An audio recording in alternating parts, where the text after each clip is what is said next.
Ayo. Kakeknya. Yang meninggal Dunia sebelum Nabi Isra Mi'raj itu siapa? Orang yang sangat dicintai. Paman. tidak ada yang lebih dicintai daripada itu. Istri. Siapa? Istri. Istrinya, Khadijah.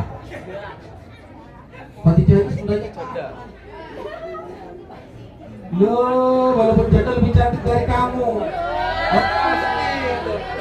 Khadijah itu cantik lahir batin.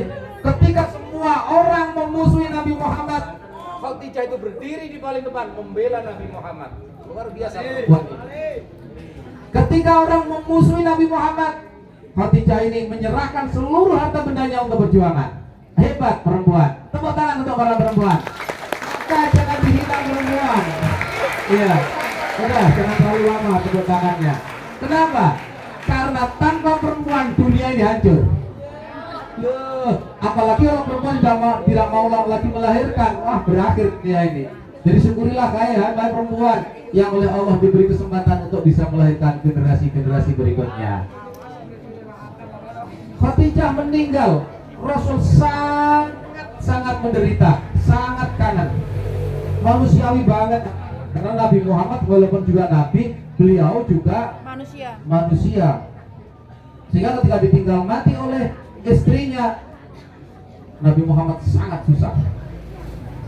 Belum hilang kesusahannya, kemudian Nabi Muhammad ditambah lagi cobaannya oleh Allah Subhanahu wa taala. Apa itu? Paman orang yang sangat membela ini dipanggil oleh Allah Subhanahu wa taala menghadap kepada Allah Subhanahu wa taala. Siapa pamannya namanya, Nana? Ayo, siapa nama pamannya? Abi Thalib. Abi Thalib ini wafat. Thalib. Iya, jadi Abi Thalib wafat. Jadi Nabi Muhammad sangat susah.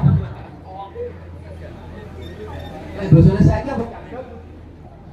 Iya, apa? Susah ki apa? Susah, bingung, gak Galau. Galau. Benar-benar galau. Sehingga tahun itu hadirin rahimakumullah dikenal dengan Amul Husni. Apa itu Amul Husni? Tahun kesedihan. Tahun kesedihan. Nabi Muhammad tidak pernah mengalami kesedihan yang luar biasa kecuali tahun itu. Walaupun ketika berjuang perang kalah, tidak sesedih ketika ditinggal oleh dua orang kekasihnya ini. Kira-kira kalau hatinya sedih terus apa yang dilakukan? nangis. Kalau kamu sedih terus apa? Masuk kamar, kunci, iya. Terus gimana? Tidak makan, tidak mandi. Ah, cewek kok nggak mandi, tahan bunyi kayak apa itu? Basin. Ya. Ini benar-benar susah. Tetapi dalam kesusahan Nabi Muhammad SAW selalu bermunajat kepada Allah Subhanahu wa taala. Ingat anak-anak dan hadirin semua, Allah Subhanahu wa taala setiap akan mengangkat derajat seseorang pasti dicoba dulu. Tidak mungkin, tidak ada yang gratis tanpa coba derajatnya langsung tinggi. Orang itu semakin tinggi derajatnya, cobaannya pasti semakin berat. Neng sekolah ini siapa cobaan yang paling berat kira-kira? Pasti Pak Edi, karena beliau di sini yang jadi kepala sekolah. Kalau saya itu enteng-enteng saja, Pak Edi yang lebih berat. Apalagi anak-anak yang berbaju hijau ini, enteng. Cobaannya paling-paling hanya jatuh cinta aja. Bukan salah. Bukan salah ya. Semakin tinggi kita derajat kita, maka cobaannya semakin berat. Oleh sebab itu anak-anak, Allah Subhanahu wa taala di jagongan Allah Subhanahu wa taala memberikan hadiah berupa sekarang apa namanya? Traveling apa ya? Healing. Oh, healing itu apa? Healing. Jalan-jalan. Yang ini tidak masuk akal. Kenapa? Pada waktu itu Rasulullah Shallallahu Alaihi Wasallam tepat pada malam 27 Rajab ketika beliau sedang berada di dekat Ka'bah.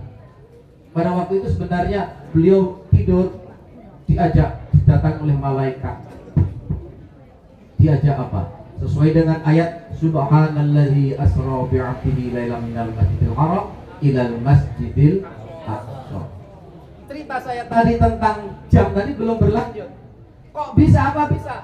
Jam yang pendek, jarum pendek itu nyalip jarum yang kecil yang jalan putar-putar itu. Bisa nggak? Kalau secara nalurinya Logika. jam tangan tidak akan bisa. Secara nalurinya jam dinding tidak akan bisa. Tetapi kalau jam tangan itu miliknya Pak Edi, kemudian oleh Pak Edi diputar, tek, seret gitu. Kira-kira jam pandom sing paling cendek iso nyalip pandom lontinya enggak? Bisa enggak? Bisa. Secara naluri jam tangan enggak bisa. Begitu juga Rasulullah, secara naluri tidak mungkin mengadakan perjalanan dari Masjidil Haram ke Masjidil Aqsa pada waktu itu. Kenapa? Karena jarak yang begitu jauh. Masjidil Haram ke Masjidil Aqsa itu jaraknya lebih dari 1.500 km. Kalau zaman dulu karena kendaraan yang ada itu hanya apa? Unta. Unta atau kuda. Itu kalau ditemu dengan kuda yang cepat itu 40 hari satu perjalanan. Lek mangkat mulai berarti berapa hari? 80. 80 hari. Lah ini ditemunya satu malam. Masih ditambah lagi Nabi Muhammad naik ke Sidratul Muntaha. Kan tak masuk akal. Tetapi itu semua adalah karena kehendak Allah Subhanahu wa taala. Pokoknya es dan cahaya ini bingane pusat. Siapapun yang dipegang pusat, karena itu kehendak pusat, semua akan terjadi. Hadirin rahimakumullah, apa yang diberikan oleh Allah Subhanahu wa taala sebagai hiburan untuk Nabi Muhammad. Nabi Muhammad langsung dipanggil oleh Allah naik ke Sidratul Muntaha, diberi perintah apa, anak? Sholat. Kita diberi perintah sholat. Sholat yang aslinya 50 kali dalam sehari semalam berubah menjadi 5 kali. Bayangkan kalau seandainya sholat itu benar-benar diberikan sehari semalam 50 kali. Kira-kira piye kira-kira? Saya kasih batal kudu neh sholat. Terus dak neh batal. Lah kapan iki larang masak? Rasidun. Oleh sebab itu sebenarnya sholat yang 5 kali dalam sehari semalam itu setara dengan sholat 50 kali. Sebaliknya kalau sholat yang 5 kali itu ditinggalkan 1 kali saja berarti setara dengan meninggal sholat 10 kali. Oleh sebab itu jangan main-main. Anak-anak yang saya cintai, ayo kita mulai berpikir. Kita harus berbahagia dengan adanya sholat. Saya tanya, kalau seandainya Pak Jokowi datang naik Bandung, kemudian diberi pengumuman, anak-anak di SMP Negeri 2 Bandung akan dipilih 2 orang anak yang bisa masuk ke ruang VIP, bisa langsung berdialog dengan Pak Jokowi. Kira-kira kamu pengen nggak? Pengen nggak? Tapi kira-kira nggak terpilih tak? Ini hanya, mohon maaf, hanya dengan presiden yang setelah dialog dengan kamu sudah lupa dengan kamu. Tapi Allah Subhanahu wa taala memberikan kesempatan kepada kita. Wahai orang mukmin semuanya, datanglah kepadaku, dialoglah kepadaku, mintalah kepadaku. Apapun yang kamu minta akan aku beri. Kita berangkat enggak? Hah? Berangkat enggak? Alhamdulillah sudah berangkat. Kalau mau dialog dengan presiden saja kita antri. Acaranya jam 9, jam 7 kita udah berangkat. Macak, wabine wis teliko, ora oleh nggon. Tetapi kita akan berdialog dengan Allah Subhanahu wa taala yang kita boleh minta apapun dan pasti akan diberi. Wis wayahe teko ya sing pengajak halah. Halah wis adab dhuwur koyo sik keju. Cegih. Padahal ketika kita sholat kita berdoa minta, Rabbil firli Allah, ampuni aku, warhamni, kasihani apa? Belas kasihi aku dan seterusnya. Pak, aku sholat di tangan kulit aku. Dawopo. Apa sah? Tapi kurang api, sing api kurang ngerti. Semua yang hadir saya hormati. Kadang-kadang kita sholat, kita doa. orang ngerti arti ini piye. Apa ya nek manfaatnya? Kira-kira ada manfaatnya enggak? Saya tanya Pada kepada saudara-saudara Ada. semua yang ada di sini, ketika sampean membuka HP, ketika sampean membuka laptop, apakah sampean mesti ngerti dengan yang dimaksudkan bahasa yang ada di situ? Tidak. Nggak ada kan? Iya. Kita klik Saja. Iya. Kalau kita salah klik, ternyata yang diklik adalah delete, Wassalam. maka otomatis walaupun kita tidak pengen mendelete, data kita menjadi Hilang. hilang. Kalau kita tekan enter, walaupun kita tidak tahu artinya enter, pasti itu akan turun. Iya kan? Iya. Begitu juga dalam sholat, dalam berdoa, walaupun kita tidak tahu artinya, kita tetap mendapatkan kebaikan. Tetapi yang lebih baik lagi ketika kita tahu arti. Oleh sebab itu, ayo, sholat ini dipelajari terus. Wacane ora patek kenceng, artinya ora ngerti. Padahal lek belajar sholat iki wis 30 tahun. Terus artine, mohon maaf, belum 30 tahun, isi wis 15 tahun. Nah, 30 tahun wis sepuh-sepuh iki. Sik wis 10 tahun nek sholat. Terus artinya Rabbil Firli iki apa? Ndak ero. Padahal nek buku pasulatan yo enek. Apa ngali apal nih? Ora. Lah kok ora ero? Ndak tahu diwaca. Lebih enak baca BA daripada baca Iku aku lah kan tidak gitu. Jadi oleh sebab itu Bapak Ibu sama mati, ayo dipelajari terus. Sholat ini terus dipelajari supaya apa? Supaya kita ini benar-benar bisa menghadap Allah Subhanahu Wa Taala dengan lebih baik. Oleh sebab itu anak-anak, hadiah ini yang menjadi kemerenan para nabi selain Nabi Muhammad.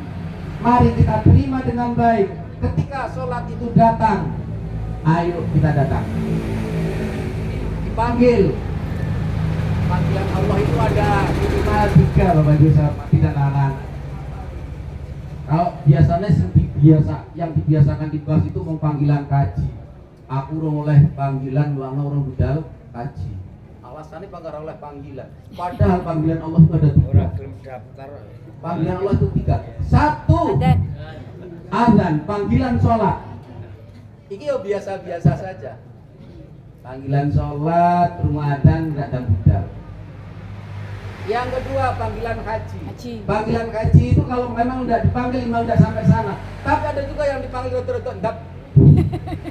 Kenapa uswaya yang berapa Yang ketiga panggilan yang tidak bisa ditolak lagi. Apa itu? kematian. Mati. Kalau sudah datang malaikat, tidak akan ada yang bisa mengalahkan. Tidak ada yang bisa mengaling-alingi. Gimana? Ujianmu piye? Ling-ling manusa ojo lali. Ngono. Neng alam dunya sira urip mesti mati. Pak, kalau pakai ilmu rawarontek? Rawarontek enggak mati rawarontek. Apa itu? Apa? Kalau pakai ilmu rawarontek enggak mati ya. Makanya silakan kamu cari rawarontek. Apa itu? Apa? Ini memang anak saya ini hebat bertanya. Nah, saya suka banget dengan anak ini. Tapi nanti semoga saja kamu berhasil mendapat rawarontek dan ketika kiamat terjadi, kamu tetap hidup sendiri. Kekal kalian. Aduh, gimana kira-kira? Apa yang kelusung itu? Itu tidak mungkin. Rawarontek itu ada dalam cerita-cerita fiktif anak-anakku ya. Nggak ada dalam sehari-harinya ini. Nggak ada. Kalaupun ada rawarontek seperti itu mestinya bisa kita pinjam, kita pindahkan ke jalur Gaza untuk membantu teman-teman kita di Palestina. Biar enggak mati. Dari sana nanti sudah tertembak mati, hidup lagi. Tapi saya pikir kita tidak usah berpikir mati berulang kali. Karena menurut cerita yang sudah saya baca, mati ini loro, mati bisa loro, karena mati bola balik, orang usah mati bola balik, ya. Hadirin yang saya hormati, itu adalah sekelumit bagaimana sholat itu diberikan kepada kita. Jadi yang ganteng-ganteng, cantik-cantik, serepot apapun kamu, jangan sampai ada yang meninggalkan sholat. Anak-anak yang saya hormati, Nabi Muhammad SAW pernah mengingatkan kepada kita untuk selalu menghormati orang tua. Bahkan di dalam Al-Quran disebutkan kepada orang tua, wa qadha rabbuka alla ta'budu illa iyyah wa bil walidaini ihsana. Aku wasiatkan kepadamu untuk berbuat baik kepada kedua orang tua. imma yablughanna indakal kibar ahaduhuma aw kilahuma wala taqul lahuma uffin Wala tanharuma. Ini pelajaran kelas piro ding? Kelas 9 apa kelas 8? Berbuat baik pada guru dan orang tua. Hah? Kelas 8. kira-kira. Apa kelas 9? Cek. Halo. Ya wes disambung lagi. Ya. Tetapi kepada orang tua, jangan pernah kamu mengatakan kepada orang tua itu hus. Tahu hus? Hus. Orang tua ini muni hus. Gombal apa? Orang hus, orang gombal tapi lawang brek. Gimana? Ada enggak anak-anak seperti itu? SMP Negeri 2 Bandung tidak ada yang seperti itu. Kalau di luar sana saya nggak tahu tapi. Minta pindah motor. Ora ditukoni mergone bapak rung duwe. Akhirnya kunci diri dalam rumah. Ora gelem adus, ora gelem sekolah. Wong ya teko ngono Pak. Ora enak ngene. Hah? Padahal kalau pindah motor tenan ya ora gelem sekolah juga. Loh ini. Endris percaya apian loh. Pindah motor langsung sergap lah Endris. Aku sebelum kabar Endris pindah motor anyar loh. Endris ya. Oleh sebab itu anak-anak, kepada orang tua siapapun kalau itu tua harus kita hormati. Itu orang tua kita, itu guru kita, itu tetangga kita. Bahkan kepada orang tua yang belum pernah kita kenal sekalipun, kita harus menghormati, harus menghargai beliau sebagai orang yang sudah tua. Iya ja, biasanya awak mulai kalau tuwek-tuwek ngenyek apa malah ada kisah anak, ada kisah. Suatu saat Sayyidina Ali karramallahu wajhah, orang yang pintar itu, sahabat Rasulullah SAW, pagi-pagi subuh dia bergegas menuju masjid. Kira-kira nyapa nang masjid kan? Sholat. Hah? Sholat. Sholat berjamaah. Sayyidina Ali orang yang bagus, yang baik seperti itu, setiap subuh masih berangkat ke masjid. Kita gimana? Bubuk. Jam berapa bangun? 5. Alhamdulillah. Jam 4 langsung sholat subuh gitu ya. Waduh, ini jam 4 langsung sholat subuh so bahaya saya. Ya. Sayyidina Ali orang yang sudah bagus seperti itu, orang yang bagus. Setiap pagi beliau pergi ke masjid untuk melaksanakan jamaah sholat subuh. Di tengah ketergesa-gesaannya, itu bahasa Arab. Ketika terburu-buru, Sayyidina Ali mendapati di depannya ada seorang tua yang jalannya ya orang tua seperti itu, jalannya tertatih-tatih perlahan. Mengetahui seperti itu anak-anak, Sayyidina Ali langsung mengurangi kecepatannya. Dia berada di belakang orang tua itu. Tujuannya apa? Menghormati orang tua itu. Walaupun Sayyidina Ali belum tahu siapa dia. Kan saya bengir tuan, peteng, remeng-remeng, dan belum ada lampu seperti saat ini. Di situ ada orang tua, Sayyidina Ali berjalan lambat di belakangnya. Orang kaya cah saiki. Kedua orang sepuh melakukan rendah-rendah. Heng. Kepala sekolah ya jadi glayer. Aku gumun ada cah saiki ya. Hebat-hebat cah saiki. Kok beda kalau Sayyidina Ali? Ora lagi kok ora. Harus ngerti lah lho. Iya. Kudu cah kene ya tapi. Jadi Sayyidina Ali tetap duduk berjalan di belakangnya. Sayyidina Ali bingung, bunda, ya Allah, ini matahari sudah akan muncul. Lah aku raja cepat iki engko aku mesti kasep lek melok jamaah sholat subuh.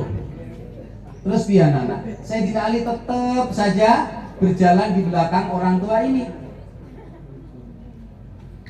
Ternyata setelah sampai depan pintu masjid, orang tua ini nggak menggone masjid ya. Dia terus. Loh, kok enggak? Ternyata anak-anak, orang tua yang ada di depannya Sayyidina Ali ini orang Majusi, orang Nasrani, bukan orang Islam. Jajal biye iki. Sopo orang Islam, sehingga dia ketika waktunya sholat juga tidak sholat. Setelah itu Sayyidina Ali langsung masuk ke masjid. Pada waktu itu Sayyidina Ali menemukan Nabi Muhammad beserta jamaahnya masih dalam keadaan sujud, rukuk ya, sing manakah rukuk ya, masih dalam keadaan rukuk. Sehingga Sayyidina Ali berkesempatan untuk takbir dan segera mengikuti rukuk. Setelah Sayyidina Ali bisa rukuk, baru Nabi Muhammad mengangkat badannya untuk iktidal. Kira-kira apa aja? Setelah sholat, sahabat bertanya, lek takok yo tapi ra ngono kae, ra gemeng-gemeng ngono kae, lek takok jelas kok. Takok ini, ya Rasul, tidak sebiasanya engkau rukuk sepanjang itu. Kenapa engkau memanjangkan rukuk pada pagi ini ya Rasul? Rasulullah menjawab, wahai sahabat, tadi ketika aku rukuk, malaikat Jibril tiba-tiba datang kepadaku dan membentangkan sayapnya di atas tubuhku sehingga aku tidak bisa mengangkat tubuh. Baru setelah malaikat Jibril ini melepaskan sayapnya, memindahkan sayapnya dari atas tubuhku, aku melanjutkan sholatku. Terus yang lain tanya, kenapa ya Rasul seperti itu? Aku tidak tahu.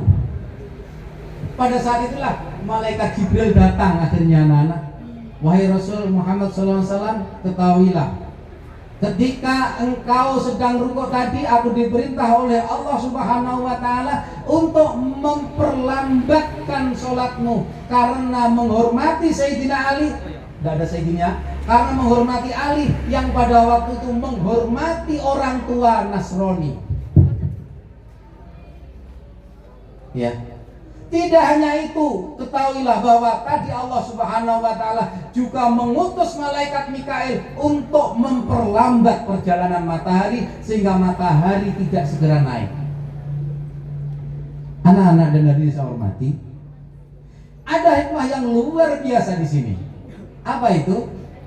Menghormati orang tua padahal dia bukan orang yang dikenal, dia bukan orang Islam. Karomahnya sampai Allah Subhanahu wa Ta'ala mengutus para malaikatnya untuk menghentikan sholat Nabi Muhammad SAW, memperlambat sholat Nabi Muhammad SAW supaya orang yang menghormati orang tua ini bisa mengikuti jamaah.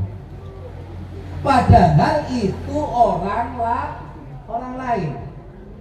Bagaimana kalau itu yang dihormati ibunya sendiri? Pasti akan lebih hebat. Oleh sebab itu anak-anak, sejelek apapun orang tuamu menurut kamu saat ini, walaupun dia tidak cantik, ketika kamu berjabat tangan, kamu cium tangannya, dia berbau amis, berbau terasi, itulah tangan yang telah mengangkat derajatmu untuk mengikuti sekolah sampai saat ini. Jangan hinakan dia. Oleh sebab itu anak-anak, sebagai ini khususnya calon cewek-cewek calon ibu, engkau harus jadi ibu, kamu harus hati-hati. Saiki lo, mulutmu itu belum mandi. Tapi kalau nanti kamu sudah punya anak, melahirkan anak, baru bibir dan mulut perempuan itu menjadi hebat luar biasa. Apa yang keluar dari mulut ibunya merupakan doa untuk anaknya. Alkisah anak-anak, dulu ada yang namanya siapa ya? Bukan Bukhairah.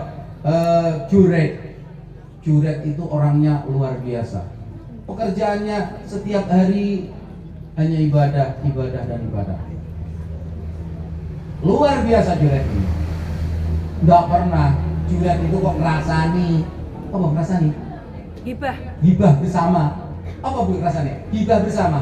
Hibah bersama. Enggak pernah terjadi itu.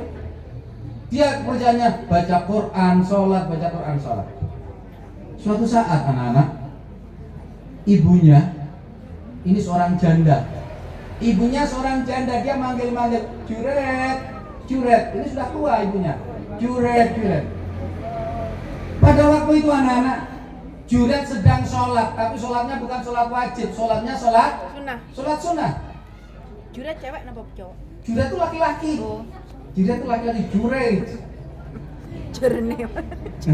Bukan jurne tapi juret. Dia sedang sholatnya sholat sunat. Sebenarnya dalam hatinya juret sudah gundah. Iki piye yo? Aku teruskan sholat atau aku jawab ibu? Teruskan sholat atau jawab ibu? Kalau kamu kira-kira seperti apa kamu? Jawab ibu. Bagus, kamu pintar. Luar biasa ini anak. Tapi juret karena dia ahli ibadah, dia berpikir, aku tak sholat dulu. Aku menghadap Allah Subhanahu Wa Taala lebih penting daripada sekedar menjawab apa? Panggilan dari Ibu.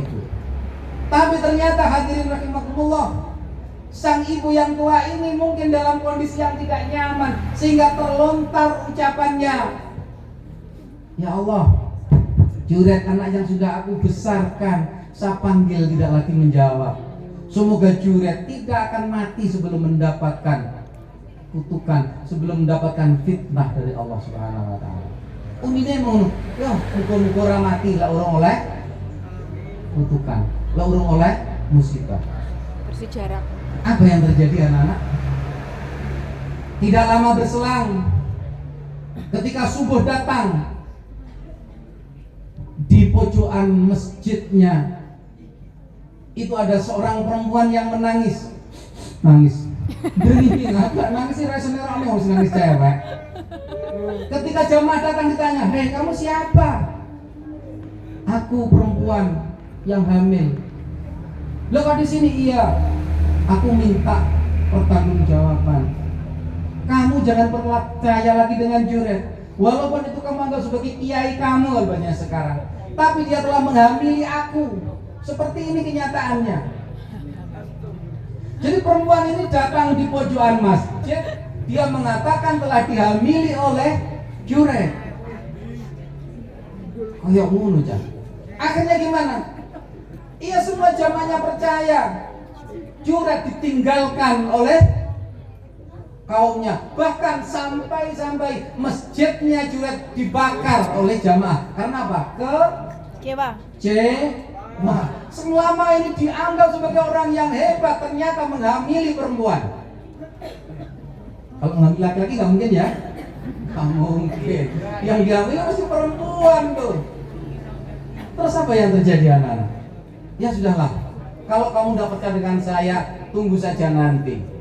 Kalau anak ini sudah lahir. Bener anak-anak. Akhirnya menunggu kelahiran anak, juret sudah dikucilkan dari masyarakat. Ibunya sudah meninggal. Ibunya masih ada. Terus apa yang terjadi anak-anak? Ketika itu juga anak lahir, juret diberitahu, hei juret, anakmu lahir.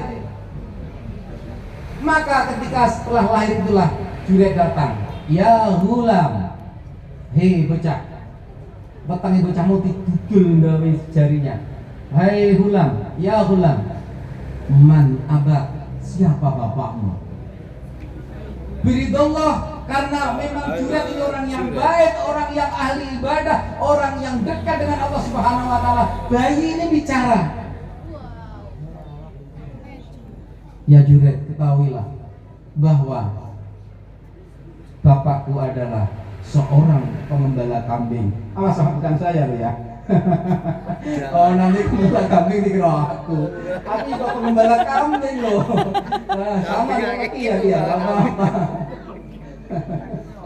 Jadi bayi yang baru lahir ini bismillah, karena karomahnya juret dia bilang ngomong, bapakku adalah seorang pengembala kambing yang ada di sana.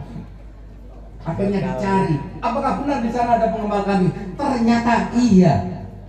Dan akhirnya apa anak-anak? Jamaahnya semua kembali kepada juret, bahkan pengen membangun masjid yang telah dirusak dengan emas. Bahasanya seperti kalau di kitab, tapi juret tidak mau. Dari kisah ini apa yang terjadi anak-anak?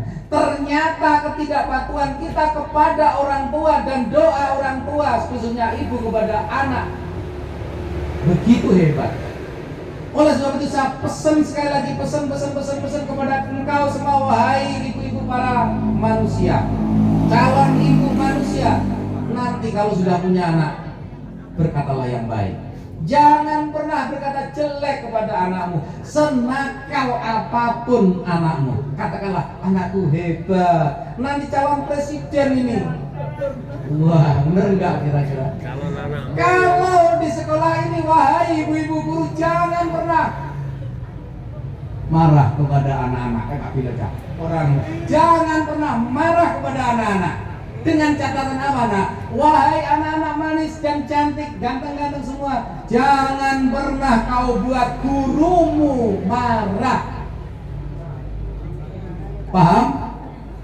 Wahai anakku yang manis, yang ganteng, yang pintar-pintar, jangan pernah kamu buat gurumu marah. Karena di dunia ini ada dua orang yang tidak boleh kamu sakiti, tidak boleh kamu kecewakan. Siapa dia? Ibu, ayah ibu, ini orang tua dan guru. Apapun kondisinya, kamu jangan pernah marah, jangan pernah sakit hati kepada orang tuamu dan kepada gurumu. Saya tahu kalau kamu bermusuhan dengan orang tuamu, bermusuhan dengan gurumu, mungkin kamu akan menang karena hebatnya kamu. Tapi ketahuilah, kalau hidupmu pengen bahagia, ketika kamu berseberangan, kamu bermusuhan dengan orang tua dan guru kamu, pasti hidupmu akan sengsara. Mungkin hartamu banyak, tapi harta itu tidak akan membawa kepada kebahagiaan kamu. Oleh sebab itu, anak-anak yang saya cintai, ayo kita perbaiki diri kita.